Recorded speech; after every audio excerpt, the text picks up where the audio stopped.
let's look at some sources right now concerning what happened with Yeshua.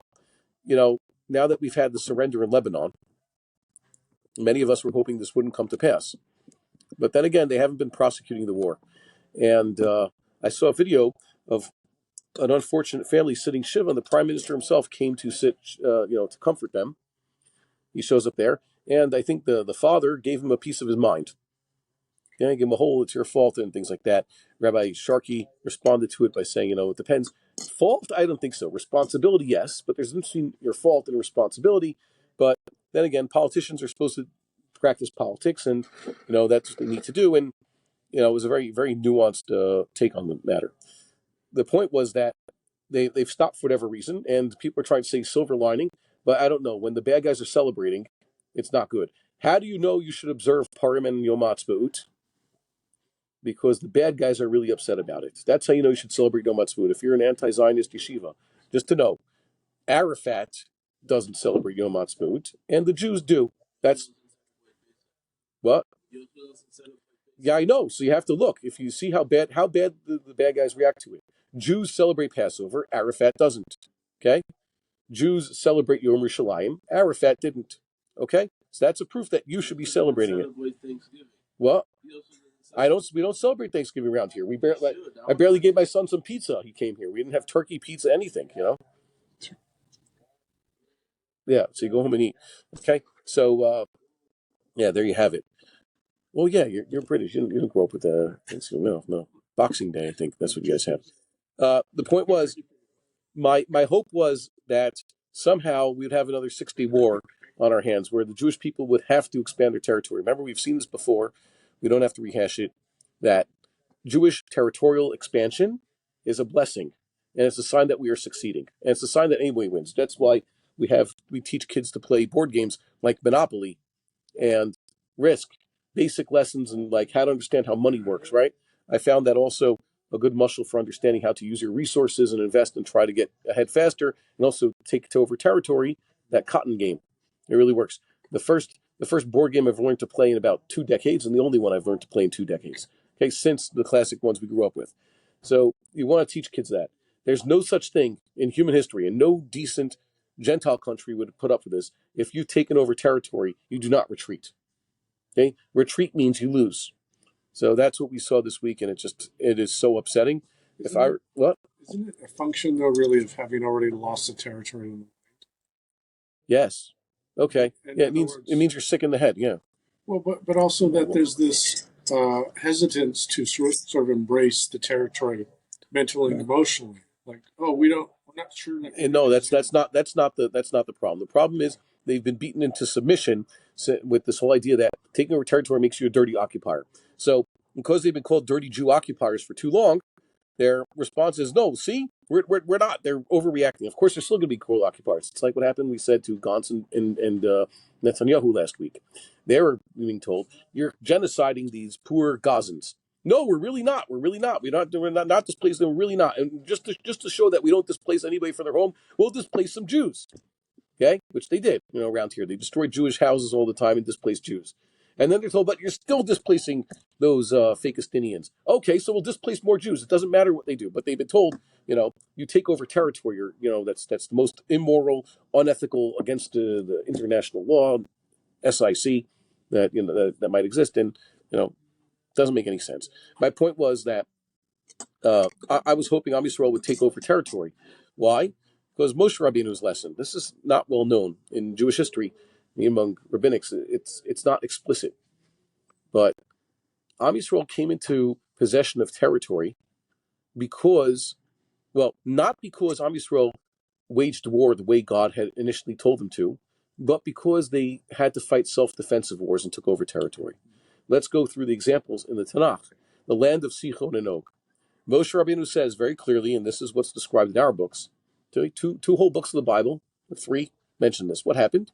Am Yisrael wanted to pass through the lands of Sichon and Og. And what happened? Just like they passed through the lands of Edom, Ammon, and Moab. When they got to the land of Sichon and Og, which is previously also part of Ammon and Moab, what happened to Sichon and Og? They didn't just grant passage. Instead, they came and, we're going to make war. So they lost big time. And all their territory became that of the Jewish people. So Moshe Rabbeinu said, this is what God is going to do to the Canaanites. By Canaanites, I mean the general Canaanites, the 7 nations. Now, the pshat that most people are familiar with is that Am Yisrael are supposed to destroy the Canaanites and take their land.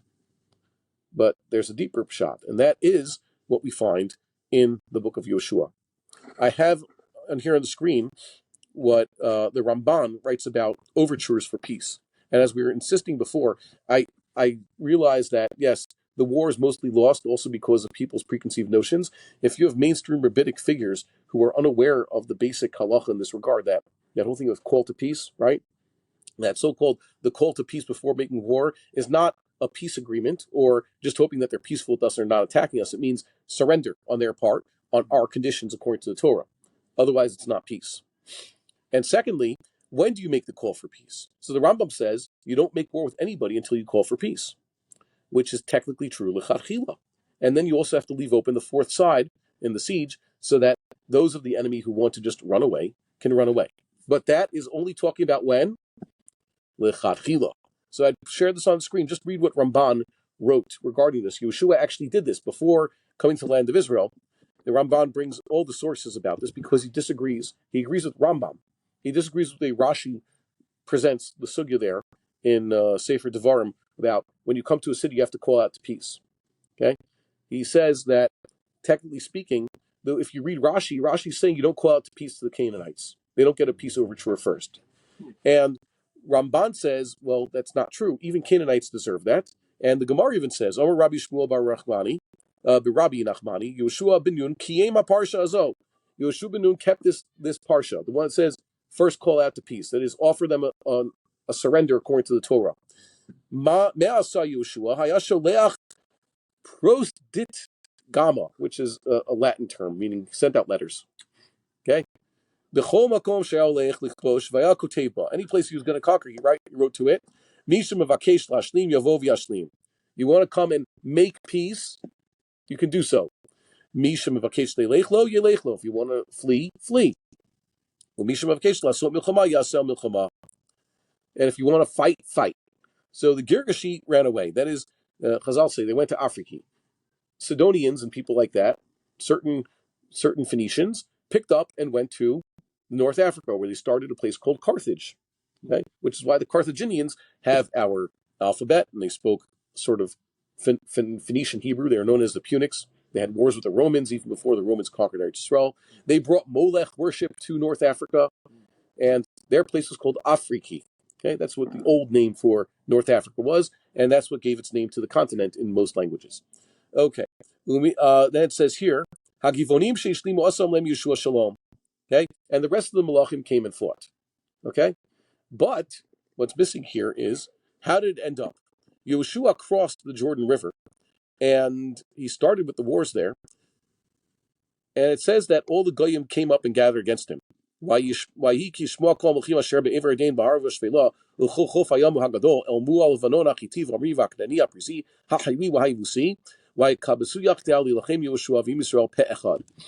suddenly there was a lot of Canaanite unity. Okay, after the conquest of the first city, Yericho, and what's going on with Ai, 2 cities, general warfare. But what happened was, before Yeshua even had a chance to deal with these people, first the Gibeonites came and accepted the surrender. They deceived them, and by making it seem that they weren't locals, but that's not the point of this. They didn't have to deceive. The offer to surrender was there. So it was eventually accepted by Joshua and the elders. But what happened? Now comes the next round of fighting. How did the next round of fighting happen? How did Joshua and the Israelites take over the body of Eretz Yisrael? Did Joshua then go city to city, besieging it and giving them a third place to run or offering them peace overtures? What happened? Joshua only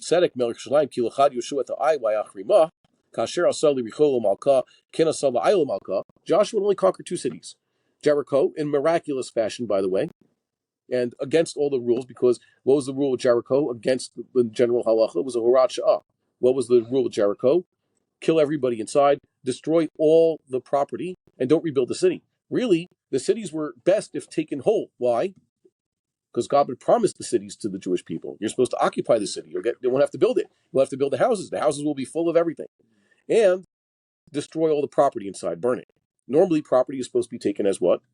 Spoils, which proves the point we keep saying. You're supposed to take spoils from the enemy. You're not supposed to say, oh, this is their property. Maybe the laws of Bava Metzia and all this stuff in Choshen Mishpat apply to these wicked people. No, it doesn't. So it says they were very fearful. So what they do?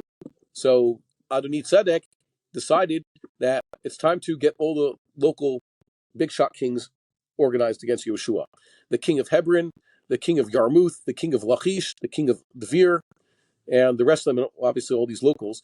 The 5 kings of the Amorites gathered together, the biggest ones. Those are the biggest cities around here. And they attacked Joshua. And then this chapter 10 of the book talks about how miraculous victory after miraculous victory, and also capturing all these kings alive and publicly executing them. Then Joshua going to their cities and destroying their cities, destroying everybody there, continuing to Gaza. Okay, there was a whole lot of going on there. So basically, this is the bottom half on the map. The southern half of Eretz Yisrael was basically conquered in one great campaign. Why? Because it was self-defense. Okay, so that's how they came into possession of all this land. And then it says, what about north? North is another Canaanite group. Yavin Melech Hatzor heard this. Yavin is basically the name the king who lives in Chatzor, because there was another Yavin Melech Hatzor 100 years later. Vaishlachu Yovav Melech Madon, Vel Melech Shirom Melech Achshav, Ve'al Malchim Asher Mitzvon Ba'Har U'Va'arava, Negev Kinerot U'Vashvela, U'Vnafot Dor Miyam. Okay, all around. Everything from what we call Samaria north into the Galil. Haknani mimizrach muyam va'amariva chitiva priziva yusi bahar va'chivi tachas chermon be'eretz hamitzpah. Okay, so now everybody's getting together. The more Joshua wins, the more Canaanites gather together and realize, okay, this is an even bigger threat. So first went one city, then another city, and then all the major cities in the south. So they're falling because they attacked Joshua. So you know what happened? Wayesuhem.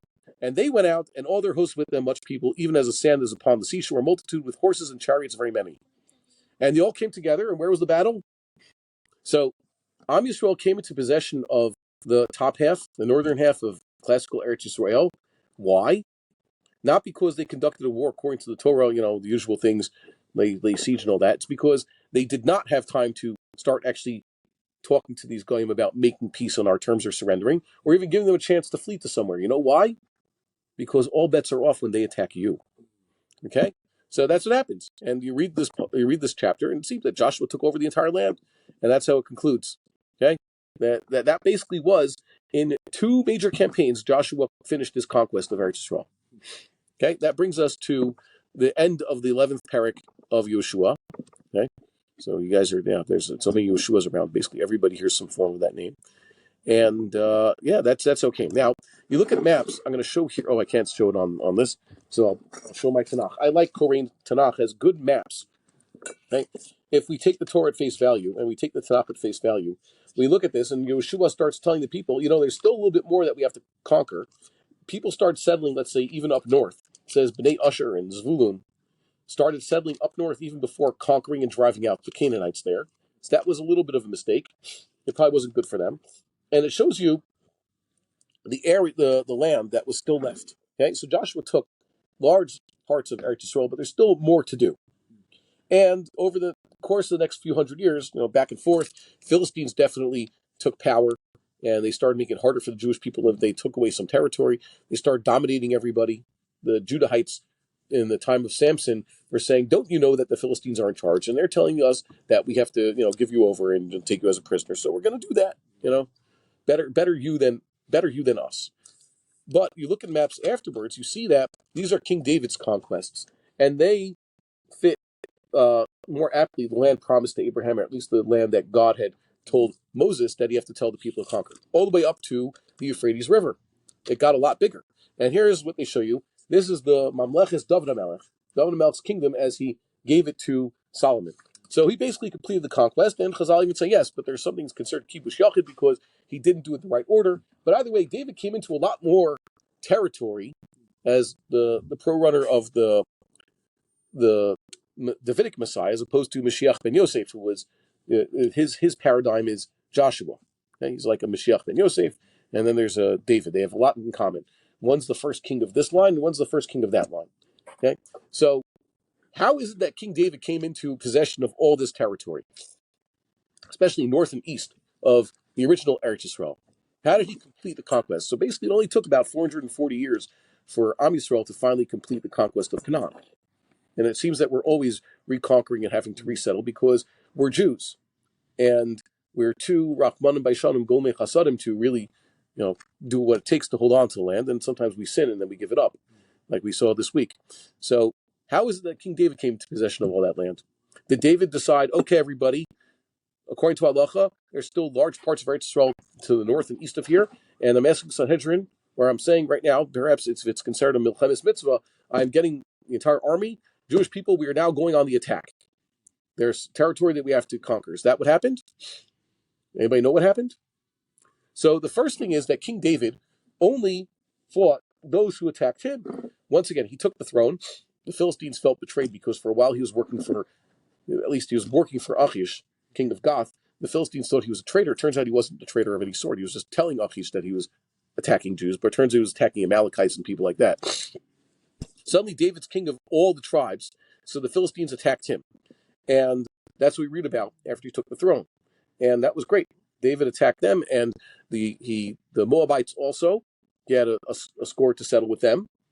And that was it. And that's all we read about his wars. And then David decided it's time to build a temple. It's time to bring the Ark of the Covenant to Jerusalem. It says that when he approached the prophet to build the temple, it says that God had given him rest all around. Why? Because basically now that the Philistines and the Moabites weren't such a threat, he could go ahead with what he wanted to do. But afterwards, it says the wars picked up. Why did the wars pick up? Because David had a problem with this Hadad-ezer, king of Tzova. Okay, basically Hadad-ezer made a war of aggression. It says that Vayach David Hadad-ezer ben Rechov melech Tzova belachto lashiv yado bin har Parath. Okay, Hadad-ezer was making some advances. He decided to flex his Aram Tzova muscle here, and he's now threatening the Jewish border. So David attacked him. Okay, and there's others came to help Hadad-ezer, and eventually, David kept, winning.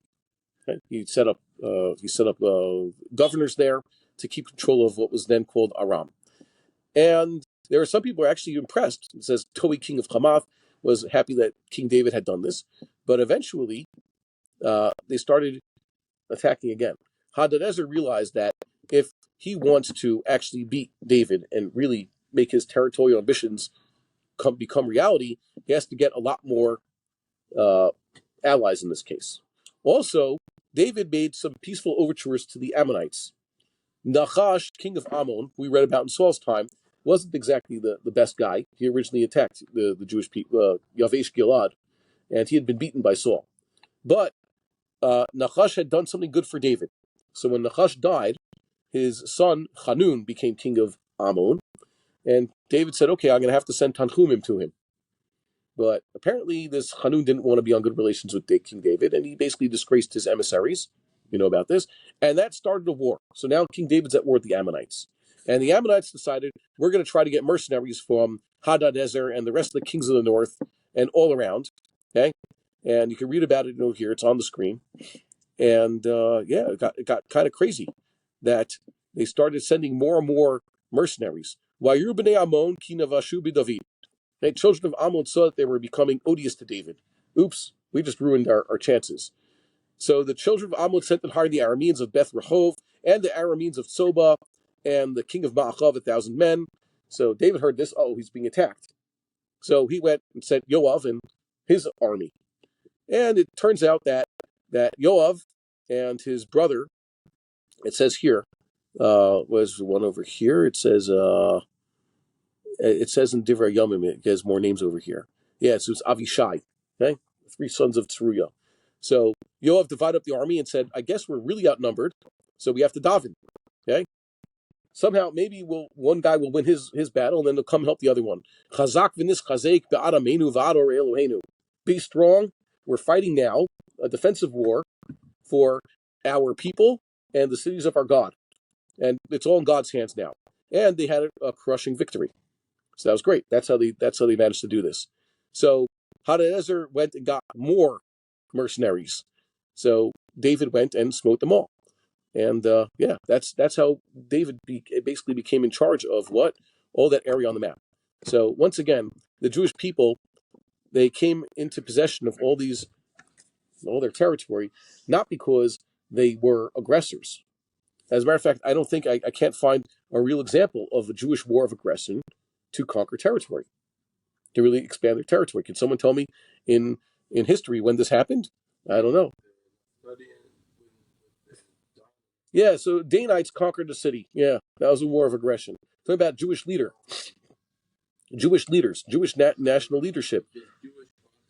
Yeah, Jewish proxies. Okay, the Danites did what? Yeah, that's a singular example.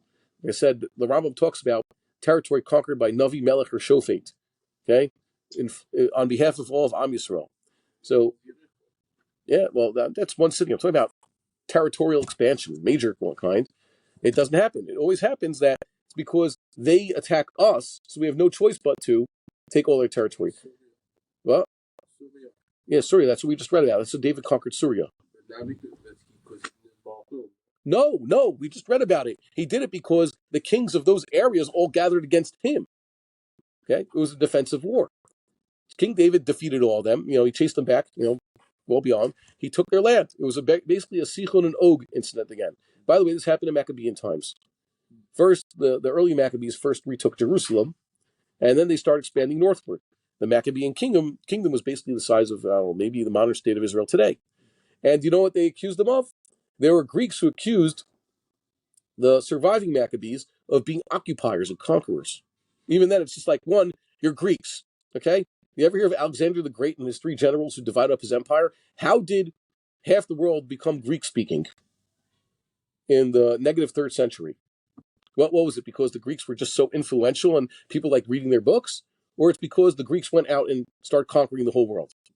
Okay? So don't tell us that we're conquerors.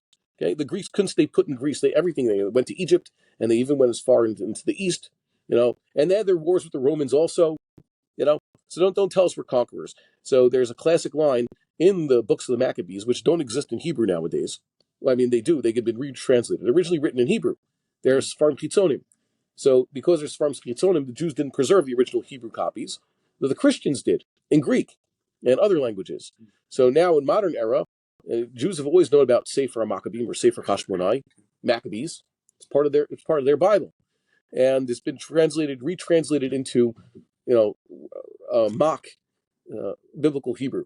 So there's a classic line in there. I think it was Yonathan or Yochanan. Which one was it? Which one was crushed by the elephant? The one who wasn't crushed by the elephant. Elazar was crushed by the elephant. Okay, I think he was crushed by. Yeah, so it must have been Yonathan, one of Yehuda Maccabee's younger brothers, who defended the Maccabean conquest when, first of all, you started this. Secondly, okay, Lo Eretz Nochriala Kachnu. We have not taken, he's talking about areas north of Jerusalem, what nowadays is Shomron and the Galil. We haven't taken some foreign land. This is our land. It always was. Nachlas Avosenu, in the hands of Nachrim. Okay? That's the basic translation. Lo Eretz Nochriala Kachnu. We haven't taken some foreign land. We're not Greeks who got on boats and went all the way to Egypt or to Turkey or some other place. Where are we? We're right in our land. Okay? Yeah. No. That's like Jephthah also said. Yeah, this is a purely defensive war. Whatever you win, you win. We didn't ask to attack you, so you have to understand that is why this has been such a crushing defeat of Am Yisrael. You know why? Because the so-called southern Lebanon, which is really the northern Galil, Eretz Usher, okay, and Eretz Yisachar and Eretz Zvulun, all these places, that's really Eretz Yisrael, and it belongs to the Jewish people. And they conquered it fair and square because those people north of what used to be the border, they're the ones who attacked us. And in one single move, the establishment, I don't understand how they could do this. They have such a lack of understanding their Jewish history and their role in helping Am Yisrael. Like there's no history whatsoever here, that they basically destroyed us. They gave up this gift. I was hoping for a year and some that Some good might come of this. The 6 Day War was a surprise. People fell in the 6 Day War, but there was a lot of gains made. And what do we have to show for this? And they're telling people you're not going to allow to sail Gaza because that'd be so terrible, like we talked about last week. Okay, Am Yisrael just has to lose. The Jewish people who lost their houses up north in those towns, are they believing this whole thing about a ceasefire? They're going to go back to their house like everything's going to be hunky dory until they start firing at us again? No, no one believes it. I don't know if anybody believes it. So how could the ministers of the government voted on this 10-1 to approve this thing? And the worst thing is they tell us, don't worry, this time, if they break the ceasefire, then we're going to have, freedom. We're going to finally get them. They've been telling us that nonsense since before you guys were born. Okay? This time we're going to get them. No, they're not going to get them. Okay? Everybody's, I could sell you a bridge if you want, if you believe that type of nonsense. So, we have a big problem. Because no one here, no, borders are allowed to expand. That means you're doing well. I know, you shrink when you lose. You don't just say well, I won. Now I'm just gonna give up what I got. Okay. By the way, what's it called? Giving up territory to Gentiles. What's the prohibition of taking Jewish territory that Jews conquered fair and square and giving it to the Gentiles? What's it called? What Isser is that? Lo tzachanim. Okay, well, it's just an Isser midoraisa. It's not like the type of thing that we care about. It's not one of those things. The prophet Yeshayahu criticized Am Yisrael for taking some performative mitzvahs and making that the ikr without understanding what God really wanted from them, right? So in his time, it was korbanos, right? What did it? Oh, we'll bring korbanos. That's what God wants. We can't just sit back and say, well, we keep Shabbos and we wear tzitzis and tefillin, so we're on God's good side. That's one of the mistakes of general Haredi society, okay? Instead of korbanos, it's other mitzvahs. God has great expectations of us and holds us to high standards.